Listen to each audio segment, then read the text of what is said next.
Masih di hari yang sama, Wak, Indo Tinun rupanya datang lagi ke rumah si Teni. Datang lagi deh. Dan kali ini dia nggak datang tangan kosong. Dia datang ngasih buah-buahan, Wak, untuk Tiwi. Waktu itu yang keluar memang sengaja bukan si itu lagi, dah jangan kok keluar. Dia datang lagi. Si Ucun yang keluar. Ya kan? Duh, kenapa Duh? Kata, oh ini buah untuk si Tiwi. Duh, sebelumnya makasih ya. Tapi kami juga masih punya buah-buahan, Duh. Kemarin kan Bapak habis panen dari ladang. Udah ini Indu bawa pulang aja. Maksa Indo Tinun ini, Wak. Enggak, ini buat Tiwi. Aku nggak mau pulang sebelum buah-buahan ini diterima, katanya. Terpaksa lah si Ucun ambil ya kan, supaya Indo Tinun ini cepat pulang ya kan. Ya udah lanjut sini. Kasih ya, gitu. Waktu diterima itu senyum-senyum sendiri si Indu tuh, katanya. Iya, suruh istrimu habisin ya. Senang kali aku kalau buahnya habis. Iya, kata si Ucun. Nah, habis itu betul balik si Indo Tinun ini. Nah, malamnya Ucun udah nggak bisa nahan lagi, Wak. Nggak bisa ini. Kayak si Indo Tinun ini bakal ke rumah lagi terus-terusan. Kalau aku biarin kayak ini, nggak bisa. Akhirnya si Ucun mutusin untuk ceritalah ke bapak sama ke Indu, ya kan? Ucun cerita soal buah-buahan yang dikasih Indo Tinun tadi. Dan Tiwi juga ikut nyeritain soal mimpi didatengin hantuan yang berwajah Indo Tinun. Diceritain sama bapak. Seperti dugaan Ucun, bapak memang langsung marah, Wak. Dari awal aku udah tahu kalau Indo Tinun tuh pasti punya maksud lain bertamu rumah kita. Udah aku biarin aja dari kemarin, tapi ternyata kok ya nggak sadar-sadar juga ya. Awas aja kalau sampai anak cucu aku kenapa-napa ya, ku habisi deh nanti. Kau juga Tiwi, jangan kau makan buah-buahan tuh. Jangan lagi kau dekat sama si Indo Tinun tuh ya. Kalau kau mau pergi kemana-mana, minta temenin Ucun atau nggak minta temenin bapak. Sama ingat ya, benang hitam itu apapun yang terjadi jangan pernah kau lepas. Ya, Tiwi cuma iya aja, Wak. Dia nggak ngasih tahu tuh ke bapaknya kalau benang hitamnya pernah dilepas waktu dia luluran kemarin. Tapi karena takut dimarahin sama bapaknya, udah Tiwi diam aja. Iya pak. Awalnya Tiwi pikir, kalau benangnya udah dipakai lagi, pasti aku nggak bakal diganggu lagi ya kan. Palingan cuma kemarin mimpi itu aja tuh, tersilap aku nggak terpakai, masuk di dalam mimpi kan, sekarang udah dipakai, nggak akan ku lepas lagi sampai anakku lahir gitu. Tapi ternyata salah, Wak. Salah. Dah, masih di hari yang sama juga. Di malamnya waktu semuanya sudah tidur, Tiwi ini kebangun mau pipis. Karena nggak mau ngerepotin orang rumah, Wak, Tiwi jalan lah itu sendirian ke kamar mandi yang lokasinya ada di belakang rumah dekat sama kandang ayam mereka. Nah, pas dia lagi buang air ini, Tiwi dengar ada suara ayam berisik kali, Wak. Dari kandang di kolong rumah itu, suaranya macam suara ayam yang lagi mau bertelur gitu. Tok gitu kan. Takut ayamnya dimakan musang atau ular, Tiwi nekat itu. Dia ngecek langsung setelah dia buang air. Waktu dia ngecek, Wak, di sana samar-samar Tiwi ngeliat ada sosok kepala, nggak ada badan, lidahnya ngejulur panjang, dan si sosok ini lagi makan ayam betina mereka hidup-hidup. Mulut sama lidah sosok itu, wow, udah lah belumuran darah segar. Waktu ditengok lebih jelas lagi, memang mirip kali muka si sosok ini sama Indo Tinun. Tiwi langsung ngefresh kan. Dia nggak bisa gerak, dia mau teriak juga nggak keluar suaranya. Nggak lama si hantuan Indo Tinun ini malah ngedekat ke Tiwi. Lidahnya menjulur panjang sambil dia ngejilatin perutnya Tiwi nggak bisa bergerak. Nggak lama pingsan Tiwi deh. Langsung pingsan. Bangun Tiwi udah ada di kamar. Suasana juga udah pagi, Wak, udah nggak malam lagi. Dan waktu itu dia udah dikelilingin sama semua orang yang ada di rumah. Teni juga ada di situ ya kan. Mata Indo Tiwi juga udah bengkak ya kan, macam habis nangis. Terus waktu si Tiwi ini bangun langsung dia tanya, kenapa nak? Kenapa nak? Ceritalah nak. Kenapa gitu, Umay? Semalam aku lihat hantuan di kandang ayam, Umay. Hantuan itu Indo Tinun, Umay.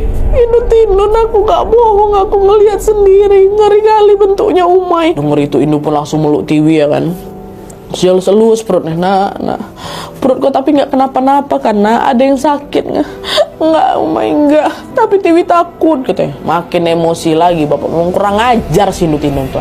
Didiamin kok malah menjadi-jadi. Aku kasih pelajaran aja lah sekarang, kata gitu. Nah, di situ dicegat sama Indo Tiwi, Wak. Pak, janganlah Pak, jangan gegabah lagi Pak. Belum tentu juga itu Indo Tinun betulan, Pak. Malah takutnya nanti fitnah. Udahlah Pak, yang penting anak kita nggak kenapa-napa. Perut juga kenapa-napa, nggak sakit perutmu kan nak? Enggak, tapi Tiwi takut. Udahlah Pak. Ini jelas-jelas nih gegara Indo Tinun ini, Bu. Udah Pak, udahlah. Kita jagain aja Tiwi di rumah. Jangan lagi bikin keributan, Pak. Akhirnya udah malam itu, di hari itu terpaksa lah si bapak ini nurut aja ya kan. Dia memutuskan buat nggak ke rumah Indo Tinun. Dan untuk sementara waktu bapak juga memutuskan tidak mau ke ladang, Wak. Dia betulan mau ngejagain Tiwi gitu, biar di rumah makin ramai.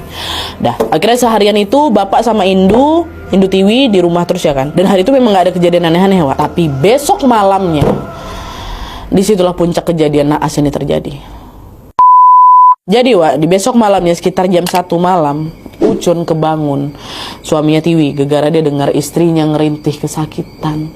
Bang, perutku bang sakit, bang perutku sakit kali, bang tolong aku nggak kuat, bang nggak kuat. Ucun cek lagi, nah yang kenapa?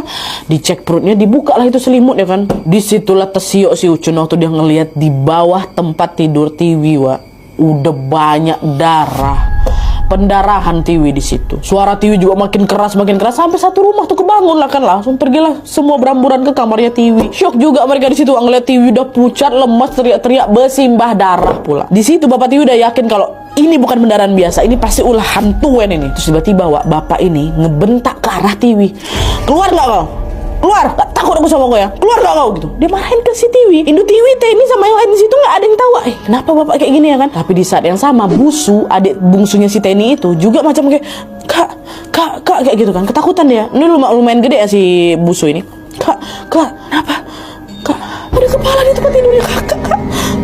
Dia lagi ngecilatin darahnya Tiwi katanya. Ini yang nengok cuma Busu aja, Wak, yang lain nggak ada yang nengok. Di situ Teni langsung jangan-jangan memang betulan ini ulahnya si Indo Tinun ini ya kan. Makanya si bapak kayak gitu. Bapak kan memang orang yang bisa kayak gitu juga kan, orang pintar kan. Bapak langsung bilang, udah gak usah kau sembunyi ya, kau Indo Tinun kau kan. Aku tahu lagi nesek janin anak aku kan. Nah nesek ini Wak, nesek itu macam lagi menikmati darah segar dari janin orang yang lagi sekarat. Nah kayak gitu, kau lagi nesek kau kan gitu. Tapi karena hantuan itu nggak mau menampakkan diri Wak, bapak langsung merintahin si orang rumah di sana untuk weh sekarang kalian bakar rabun. Nah rabun ini sejenis kayu yang kalau dibakar tuh ngeluarin aroma wangi gitu, dan masyarakat di sana percaya kalau aroma rabun ini bisa mengusir hal-hal jahat. Ambil rabun gitu kan. Teni sama Ucun lah langsung bergerak, diambil rabun, dibakar lah rabun itu. Setelah rabun itu terbakar, kata bapak hantuan itu betulan kabur Wak.